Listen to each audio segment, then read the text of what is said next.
ಕೇಶವ ನಮ್ಮೆಲ್ಲರ ಮನಸ್ಸಲ್ಲಿ ಮೂರ್ತಿಯಾದರು. ಅಂದುಕೊಳ್ಳುವುದು ಸುಲಭ, ಆದರೆ ನಿಭಾಯಿಸುವುದು ಕಷ್ಟ. ನಿನ್ನನ್ನು ಗುರುತಿಸಿ ನಿನ್ನೊಳಗಿರುವ ಕಲೆಯನ್ನ ಹೊರತೆಗೆಯುವುದು ತುಂಬಾ ಕಷ್ಟ. ಅವರ ಕಷ್ಟಗಳ ಜೊತೆ ನಮ್ಮ ಕಷ್ಟಗಳನ್ನ ಸುಲಭವಾಗಿ ನಿಭಾಯಿಸುತ್ತಿದ್ದ ಶಿಕ್ಷಕರು, ನಮ್ಮೆಲ್ಲರ ಮುಂದಿನ ಗುರಿಯನ್ನ ಸುಲಭ ಮಾಡಿಕೊಟ್ಟ ಗುರುಗಳು. ಎಲ್ರಿಗೂ ನಮಸ್ಕಾರ. ನನ್ನ ಮಂತ್ರ ಹಾಸನ್. ನಾನಿವತ್ತು ಮಾತಾಡಕೊಟ್ಟಿರೋದು ನಮ್ಮ ಗುರುಕುಲದ ಬಗ್ಗೆ, ನಮ್ಮ ಗುರುಗಳ ಬಗ್ಗೆ. ಒಂದು ಸಮಯದಲ್ಲಿ ಇವರೆಂದರೆ ವಿದ್ಯಾರ್ಥಿಗಳಿಗೆ ಭಯ, ಇವರೆಂದರೆ ಕೆಲವು ವಿದ್ಯಾರ್ಥಿಗಳಿಗೆ ಕೋಪ, ಇವರೆಂದರೆ ನನ್ನಂತ ವಿದ್ಯಾರ್ಥಿಗಳಿಗೆ ಒಳ್ಳೆಯ ಗೆಳೆಯ. ದೈಹಿಕ ಶಿಕ್ಷಕರಾಗಿ ದೇಹ ಹೊರಟಾದರೂ ಮನಸ್ಸು ಮಗುವಿನ ಮನಸ್ಸು. ಹತ್ತಿರದಿಂದ ನೋಡಿದ ನನ್ನಂತ ವಿದ್ಯಾರ್ಥಿಗಳಿಗೆ ಎಲ್ಲ ತಿಳಿದಿರುತ್ತದೆ. ಇವತ್ತು ಅವರು ನಮ್ಮ ಜೊತೆ ನೆನಪಾಗಿ ಉಳಿದರಷ್ಟೇ.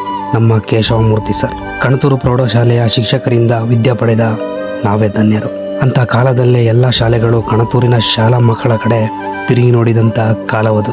ರಾಜ್ಯ ಮಟ್ಟದವರೆಗೂ ಶಾಲಾ ಹೆಸರನ್ನ ಮತ್ತೆ ವಿದ್ಯಾರ್ಥಿಗಳನ್ನ ಕರೆದೊಯ್ದ ಶಿಕ್ಷಕ ನಮ್ಮ ಕೇಶವಮೂರ್ತಿ ಸರ್. ಅವರ ಅಂತಿಮ ದರ್ಶನ ಪಡೆಯದ ನಾನು ನತದೃಷ್ಟ. ಎಲ್ಲವೂ ಎಲ್ಲ ಸಮಯದಲ್ಲೂ ಜೊತೆಗಿರುವುದಿಲ್ಲ. ಆದರೆ ಶಾಲೆಯಲ್ಲಿ ನಾವು ಕಲಿತ ಪಾಠ, ಶಿಕ್ಷಕರಿಂದ ಪಡೆದ ಪ್ರೀತಿ, ಇಷ್ಟೇ ನಮ್ಮ ಜೊತೆಗೆ ಉಳಿಯುವುದು.